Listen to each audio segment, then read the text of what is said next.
Buenas tardes a todos. Bienvenidos a Findes. Son las 18 horas, día 24 de mayo, momento de iniciar la transmisión del webinario ¿Cómo aumentar mi pensión ante el IMSS? Soy Emilio Villalobos, directivo de la Fundación, y les agradezco la oportunidad que nos brindan de llegar a todos ustedes. Se encuentra conmigo el profesor Julio César Suárez Domínguez, especialista de Findes en el área fiscal, quien conducirá esta plática. Julio César es contador público certificado, con un expertise muy amplio, tanto docente como profesional, participando en diferentes colegios profesionales en materia de contaduría y finanzas, donde ha ocupado diferentes posiciones, y desde hace 25 años conduce su propio despacho de consultoría, Julio César Suárez Domínguez. Antes de ceder la palabra a Julio, les invito a que formulen sus preguntas, nos realicen sugerencias y comentarios, pues al final de su plática dispondremos de algunos minutos para atenderles. Julio, buenas tardes, podemos iniciar. Muchas gracias, Emilio, nuevamente por la oportunidad. Es un placer regresar a estos micrófonos y hoy con un tema muy interesante: ¿cómo aumentar mi pensión ante el Seguro Social? Es uno de los temas que llama más la atención, es una preocupación real, tanto de personas que se están incorporando al mercado laboral como aquellas que se encuentran en una edad cercana a la conocida tercera edad. Y lo pudiéramos abordar desde distintos puntos de vista. Aquí lo vamos a hacer con la mayor simplicidad, en donde, pues, la pregunta básica: ¿qué edad tienes? Y de ahí pudiéramos partir hacia qué edad, cuántos años te hacen falta para llegar a los 60 o 65 años, que son las edades, las referencias en las que ahorita nos podemos jubilar. Por otro lado, una vez que llegues a esa edad, yo le puse camino al sexto piso, ¿cuáles serán tus ingresos a esa edad? ¿De qué vas a vivir? Y por supuesto, ¿cómo te ves? ¿Qué actividades vas a estar haciendo? Porque obviamente tal vez prefieras dedicarte a cultivarte, a pasear, a convivir con la familia, nietos tal vez, etcétera. ¿Cómo te ves en el futuro? Y por último, ¿cuánto te van a costar tus necesidades básicas? Como casa, salud, alimentación, vestido, recreación y cualquier otro. En estas consideraciones, pues obviamente tendríamos que evaluar qué es preferible: vida digna, sin ingresos suficientes, y partiendo de, ¿fuiste asalariado alguna vez? ¿Qué se puede hacer? ¿Hay opciones para aprovechar todos esos años que estuviste en nómina? ¿Soy muy joven o soy muy grande? ¿Debo ahorrar? ¿Cuánto? ¿Dónde? Todo esto es lo que vamos a analizar en breves minutos. Y como antecedentes tenemos prácticamente el parteaguas: la ley del Seguro Social, que estuvo vigente en 1973, posteriormente el cambio en 1997, en junio, es decir, próximamente vamos a cumplir 21 años de esa nueva ley. Ya obviamente no podemos decir que sea nueva ley, y por otro lado, los distintos tipos de pensiones, sin la intención de ahondar en cada una. Tenemos pensiones por un riesgo de trabajo, por invalidez y vida, y la que a nosotros nos interesa en este caso sería por retiro, cesantía en edad avanzada y vejez. Para estos casos debemos de tomar en cuenta dos conceptos: uno es el salario mínimo y la UMA. ¿Qué ha pasado? Antes de entrar a estas cosas, veamos un cuadro de un comparativo entre ambas leyes, la ley anterior y la ley actual. Con la ley anterior, la de 1973, se permite que la pensión sea con base a las semanas de cotización que se hayan acumulado y al salario base cotización de los últimos 5 años. También con la ley anterior era posible el que se pudiera obtener un préstamo de 3 meses sin ninguna tasa de interés. Adicionalmente, el límite o el tope para poder acceder a una pensión era de 500 semanas. Partiendo del supuesto que un año trae 52 semanas, prácticamente era cotizar 10 años. También se permite el que puedas obtener un aguinaldo con la ley anterior. Y finalmente, en los casos de fallecimiento, en donde obviamente lo más seguro es que todos nos vamos a morir, contar con una pensión adicional por orfandad y viudez. Con la nueva ley del seguro de 1997, hubo cambios importantes y, entre otros, en vez de que la cotización sea con semanas cotizadas va a ser por una renta vitalicia o un retiro programado. Y esto va a ser dependiendo de los montos que se tenga en las subcuentas individuales de la Afore. 2, no hay posibilidad de préstamos. Tercero, el número de semanas aumenta, pasa de 500 semanas a 1,250 semanas. Es decir, tendremos que cotizar ya no por 10 años, sino por más de 20 años. Tampoco hay aguinaldo. Y por último, la elección de cómo va a ser el monto de tus afores va a ser con un retiro programado. Y en caso de fallecimiento, si hubiera fondos restantes, podrán ser reclamados por el beneficiario. De ahí las principales diferencias entre una ley y la otra. Hago mención rápidamente un poquito del salario mínimo porque esta cuestión de con qué cotizo.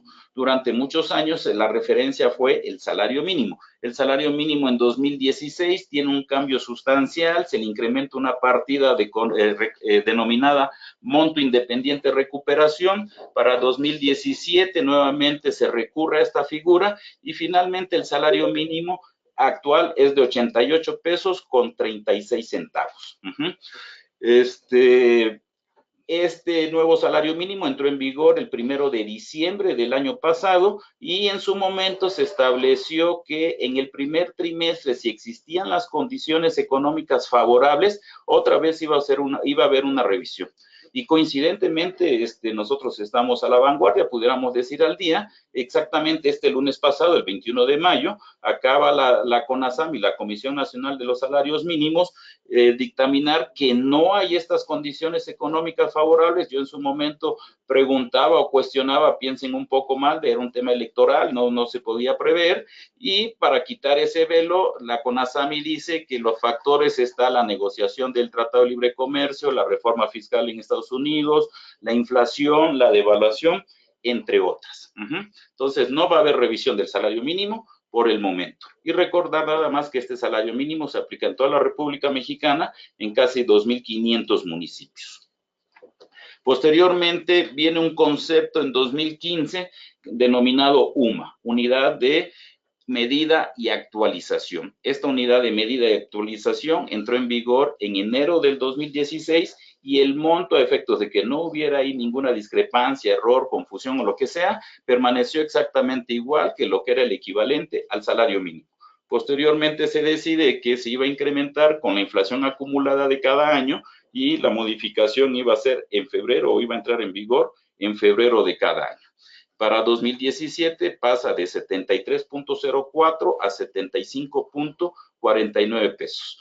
Y ahora la UMA vigente en 2018 es de 80 pesos con 60 centavos.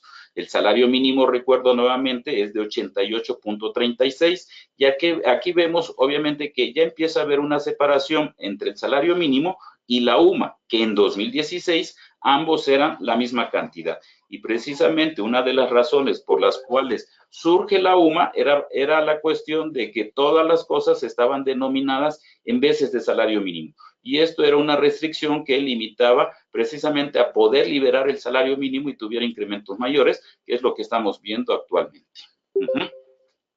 Ahora, ¿qué tenemos en el mundo en seguridad social? México no es el único país exento de esta situación y pues ¿qué se busca? Elevar la edad para pensión vitalicia en la mayoría de las partes del mundo. Inglaterra tiene casos interesantes. Por otro lado está la cuestión de aumentar la edad productiva. ¿Sí? Cada vez los jóvenes se incorporan más tempranamente al mercado laboral y por otro lado están las expectativas de vida que cada vez, pues obviamente vamos a vivir más años. Entre los países que tienen los mayores niveles de seguridad social se encuentran Dinamarca, varios países entre los Países Bajos, Australia, Suiza, Canadá, Singapur, Chile, por mencionar algunos, alcanzan un buen nivel, un nivel razonable de pensión para sus trabajadores. Alemania, que pudiera sonar contradictorio, incluso Estados Unidos, Polonia, Francia, en América, además Brasil y México, las pensiones están catalogadas como riesgosas y defectuosas. Y por último, estas nuevas economías, China, Indonesia, Corea, también incluso Japón y la India, están en duda de ser viables. Es decir, no nada más en nuestro país tenemos estas cuestiones de problemas en relación a la pensión. En México, el tema de la pensión también se busca que se tenga una mayor cobertura, incluyendo más pobres. Falta, obviamente, una cultura del ahorro, que es lo que más incide en estas cuestiones. Por otro lado, se está pensando en un esquema de retiros con fondos públicos y privados. Es también retrasar el derecho, es decir, que sea la pensión a una edad mucho mayor que actualmente. Sin embargo, el 70% de la población entre 60 y 65 años no planea su retiro. Tenemos, por otro lado, con la reforma de 1997, el derecho a una pensión mínima garantizada. Voy a regresar a este tema más adelante. Y, de hecho, inclusive en esta misma semana también el Seguro Social acaba de sacar un lanzamiento de una nueva aplicación en donde los trabajadores van a poder verificar cuáles son los montos de las pensiones que pudieran alcanzar con las condiciones particulares de cada uno de ellos. Y por último, la OCDE ha hecho de manera incisiva recomendaciones, no este año, desde hace varios años, en que se debe de modificar el sistema actual de pensiones en nuestro país. Hay ejemplos, hay mucha información, lo que no hay es interés por parte, y todos pudiéramos ser afectados o beneficiados de esta medida. Les recomiendo que consulten la página de la CONSAR, en donde hay gran cantidad de materiales y herramientas donde nos pudiera dar un poco más de certeza. Partimos del salario mínimo. ¿Cuánto actualmente gana un trabajador? Lo mínimo que puede percibir, pues obviamente es un salario mínimo, ya habíamos dicho, 88 pesos con 36 centavos, multiplicado por 30 días o elevado al año, nos da un monto de 31,800 pesos. ¿Cuánto va a ahorrar este trabajador si percibe el mínimo con las condiciones actuales en una Afore? Esto va a alcanzar una pensión de, una aportación de 2,000 pesos, que si pensamos que tiene una vida laboral de 40 años, pues el monto acumulado total es irrisorio, 82,000 pesos. Eso para efectos que le dé una pensión por 10, 15 años restantes o mucho más, pues obviamente no va a alcanzar.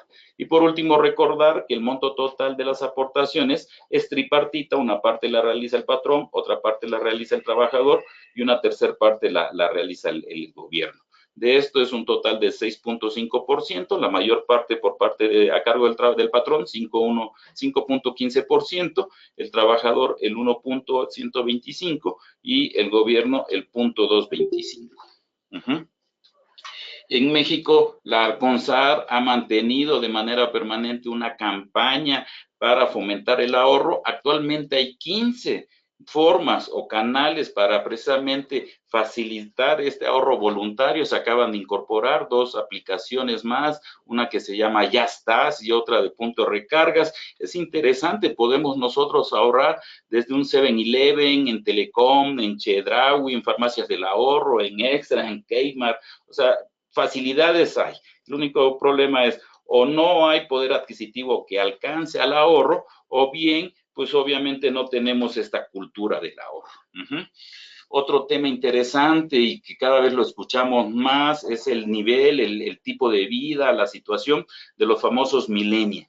Y en el caso de los millennials, si bien ellos tienen una preponderancia a la cuestión de la independencia, a compartir algunas cosas y esto, en realidad la mayoría tiene preferencia por emprender y poco tiene una idea clara que debe de ahorrar. Aquí hay toda una situación en donde realmente 7 de cada 10 considera insuficiente que va a tener una pensión. Sin embargo, considera que el ahorro no es una prestación importante para un tema de pensión. Entonces hay una contradicción, pero ellos son sabemos, las futuras generaciones que van a estar normando en este país y que es un caso particular que hay que analizar y lo vamos a comentar. ¿Cuáles son precisamente las alternativas que ellos tienen? Aunque me adelanto y ya se vislumbró, es definitivamente el ahorro.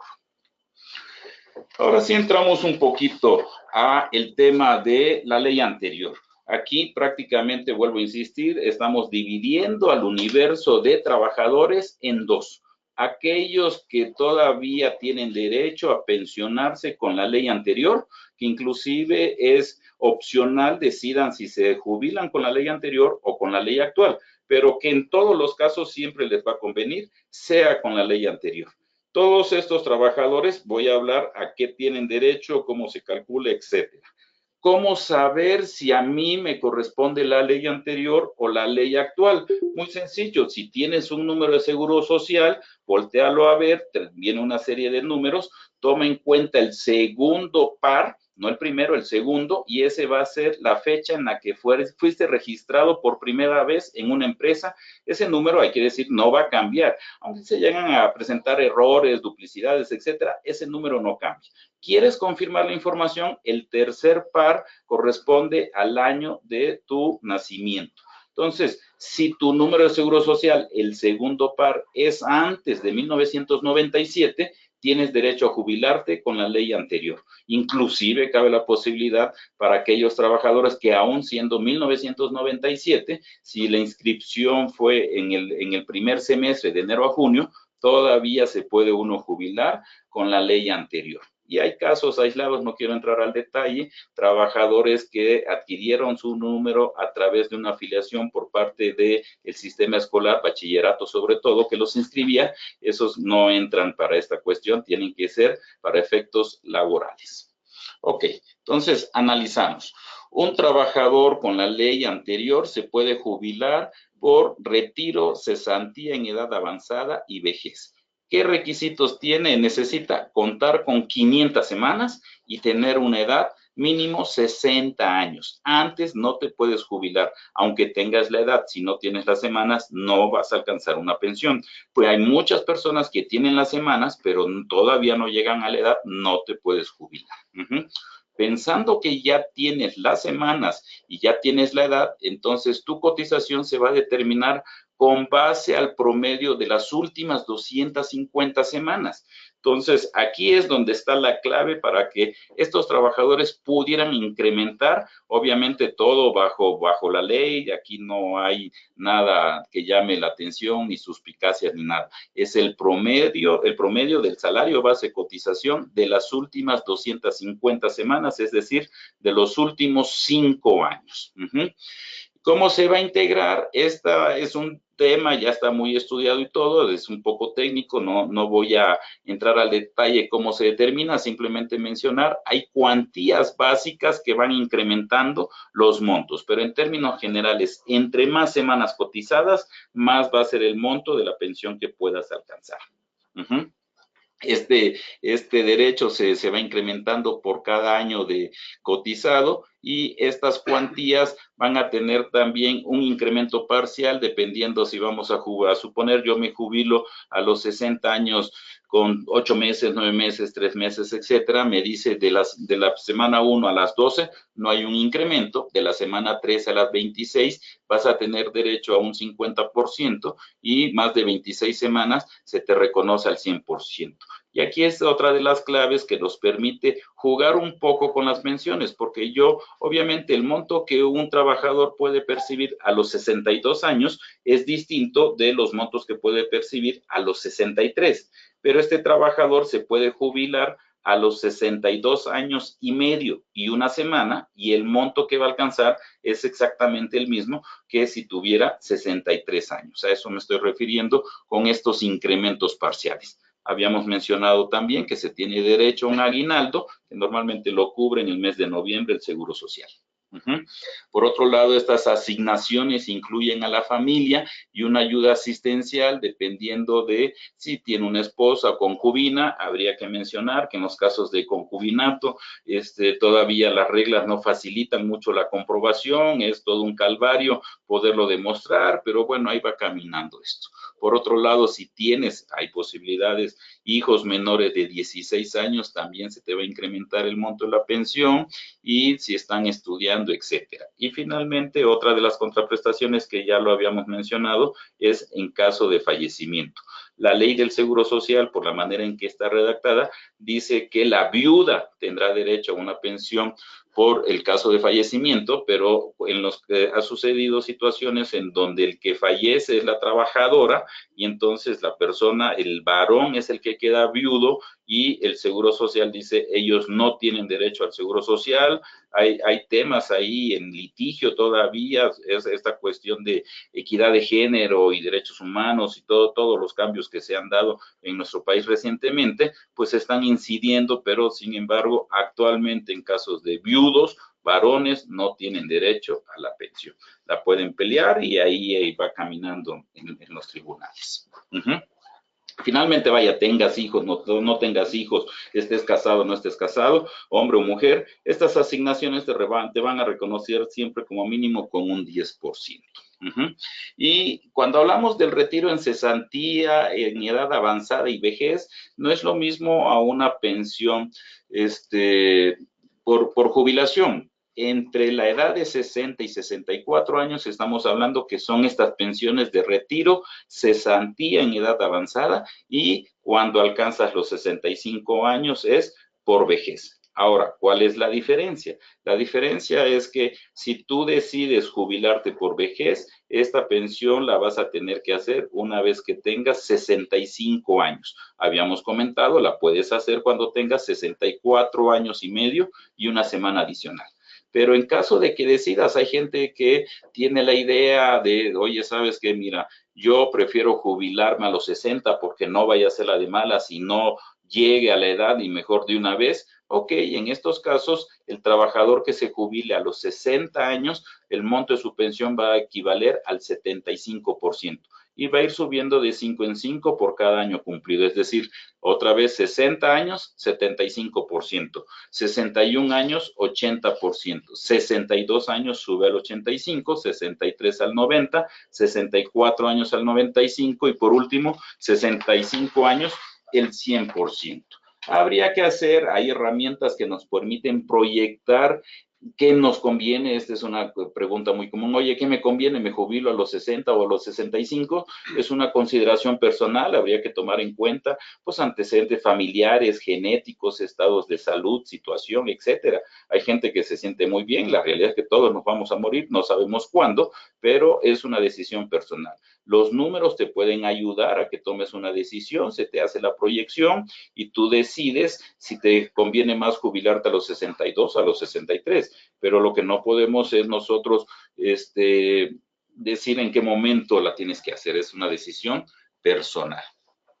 Si te jubilas con la ley anterior, la inflación no va a ser un problema, es decir, tu pensión se va a ir actualizando cada año e incluso si tú estás cotizando actualmente, estás haciendo aportaciones a las AFORES y te van a devolver todos los montos que tengas retirado con la ley de 1997, los montos que tengas en tu subcuenta de vivienda y esto a través de un proceso de unas cosas que se llaman ICEFAS, de las instituciones de crédito de entidad financiera autorizadas por la CONSAR. Todo esto lo podemos ver en la ley anterior, hay mucha bibliografía al respecto. Con la nueva ley, ya habíamos comentado, únicamente te puedes jubilar a través de renta vitalicia o renta programada. ¿Qué es la renta vitalicia? Es una renta, como su nombre lo dice, que lo vas a contratar con una compañía aseguradora, la que tú elijas, y que se va a ir actualizando esa renta anualmente con los índices de inflación. La otra, la pensión por retiros programados, es un monto que con base, te van a hacer un cálculo actuarial con base a tu esperanza de vida, calculado en el momento en que te retires, te van a mantener el saldo de tu subcuenta y te van a efectuar cargos por dichos saldos. Tú podrás hacer retiros periódicos a tu elección. En ambos sujetos se va a establecer a lo que indica la ley del Seguro Social y a todas las disposiciones administrativas que establece la CONSAR. Para efectos fiscales hay que tomar en cuenta, oye, mi pensión grava impuestos, no, o parcialmente, tu pensión va a estar exento hasta por el equivalente de 15 salarios mínimos y aquí es donde aplicamos la UMA. Actualmente el monto de la pensión para 2018 está exento de manera anual hasta por 441,000 pesos. El excedente en su caso está grabado. Si tienes 2 o más pensiones, no sé, por parte del Seguro Social, y pues si ya sea iniciativa privada o trabajas en Pemex, Compañía Federal de Electricidad, etcétera, tienes 2 pensiones, lo que está exento es la suma de ambas hasta 441. El excedente está grabado. También en estos casos tienes derecho al aguinaldo. El aguinaldo es una prestación exenta hasta por 30 salarios mínimos, traducido 30 UMAS, es decir, 2.294 pesos. El excedente está grabado. Esos serían en sí los efectos fiscales. Nuevamente está exento tu pensión hasta 440,000 pesos para 2018 y en caso que te paguen aguinaldo por concepto de tu pensión, va a estar exento 2.294 pesos. El excedente estará grabado. Y finalmente, consideraciones. Hay quienes deciden irse por una cuestión que lo vamos a comentar más adelantito, que es la que se conoce en términos generales como modalidad 40.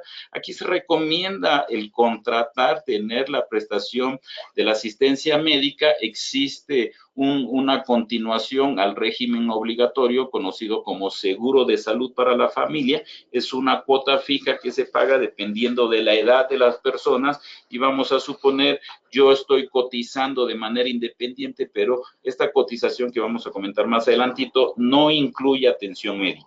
Pero no quiero estar desprotegido, contrato este seguro de salud para la familia y el costo va desde 3,250 para personas de 0 a 19 años hasta 9,100 pesos en caso de personas de 80 o más años. Entonces, es un seguro, considero razonable, accesible y que siempre hay que tener en cuenta.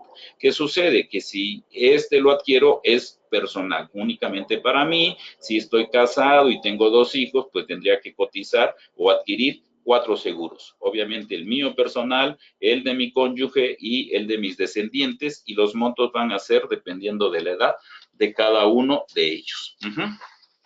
Ahora, entrando un poquito a la pregunta inicial, ¿cómo puedo hacer para incrementar mi pensión? Si eres asegurado con la ley anterior, una manera en la que tú puedes incrementar, provocar el incremento de tu pensión es a través del régimen de la continuación voluntaria, conocido como modalidad 40.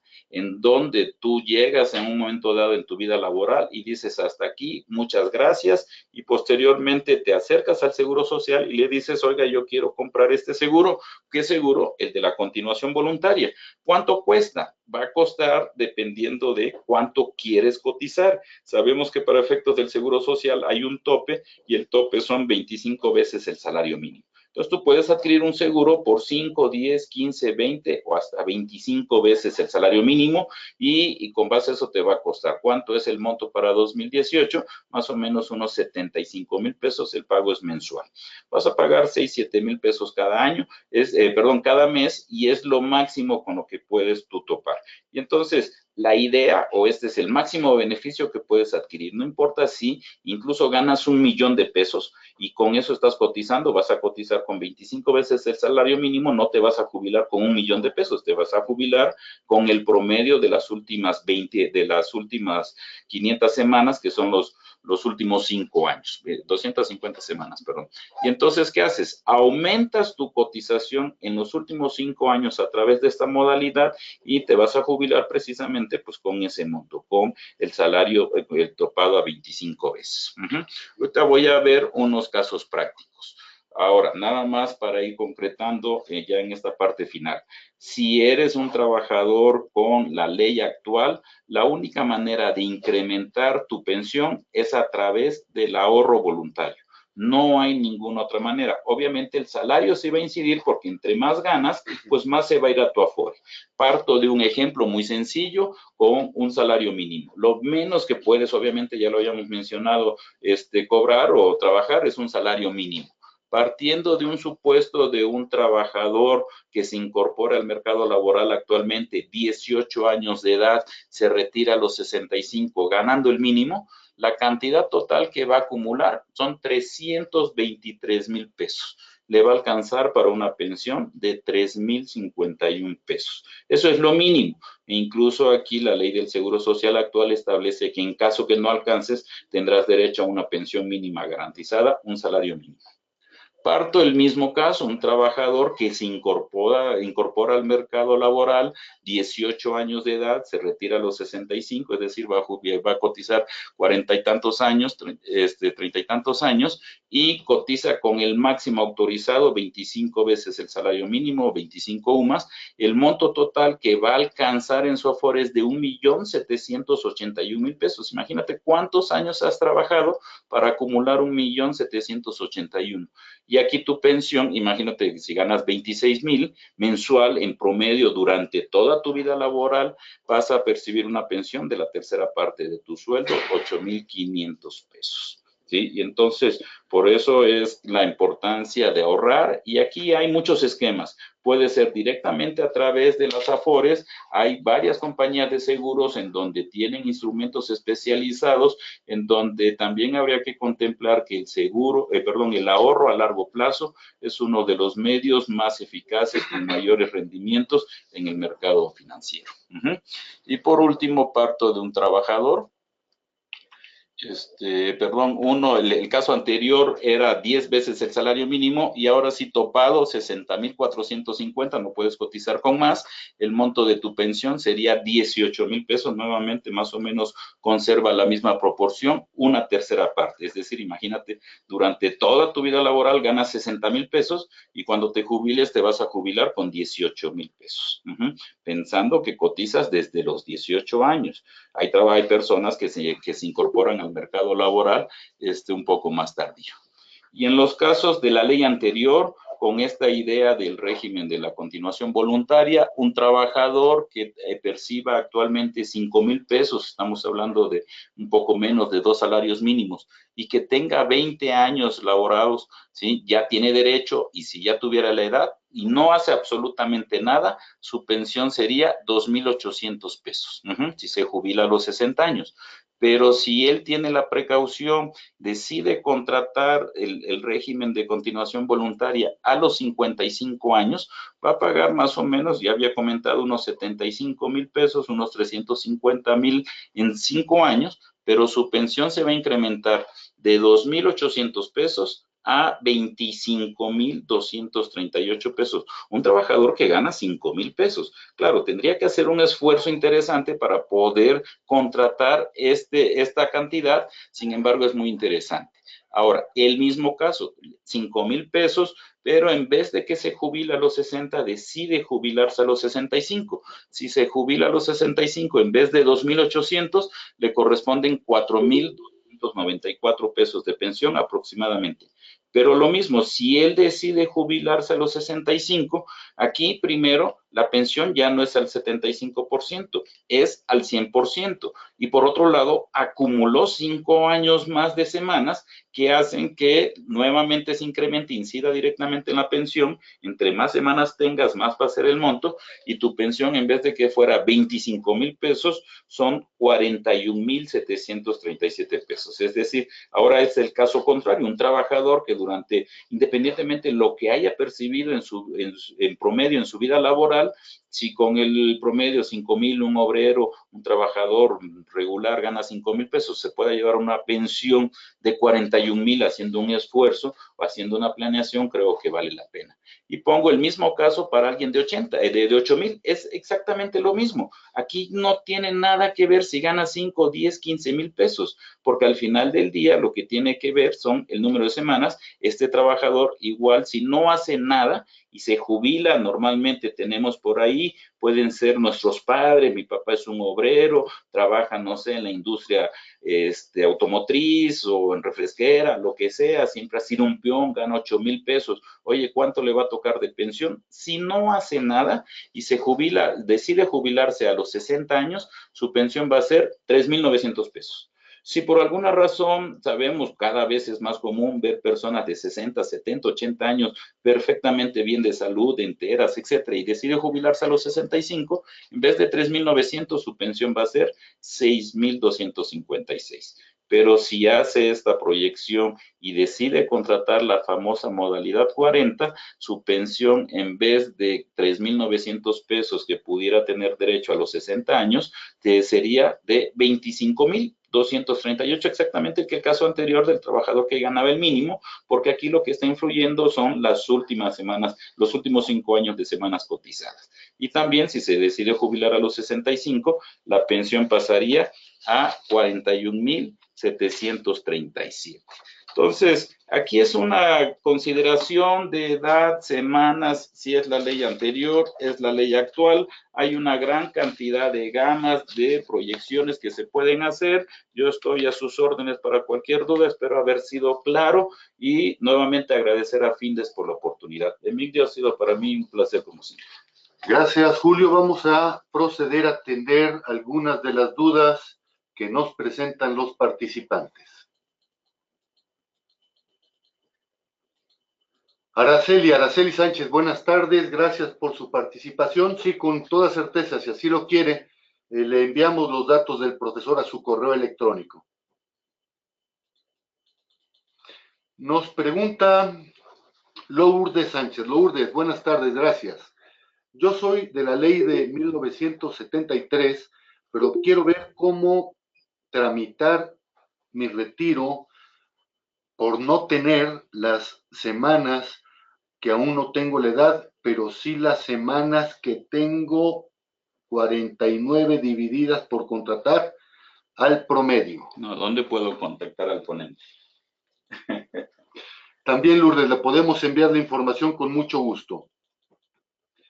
Si yo muero sin pensionarme y no tengo esposo, hijos, ¿quién cobraría mis salarios de Infonavit, Afore, etcétera? Los saldos de personas, nosotros, independientemente de si estamos con la ley anterior o con la ley actual, al contratar una Afore debemos de designar beneficiarios. Si no hay designados beneficiarios, se van a ir un monto común que van a seguir acumulando una bolsa y obviamente pues no se le va a dar a nadie.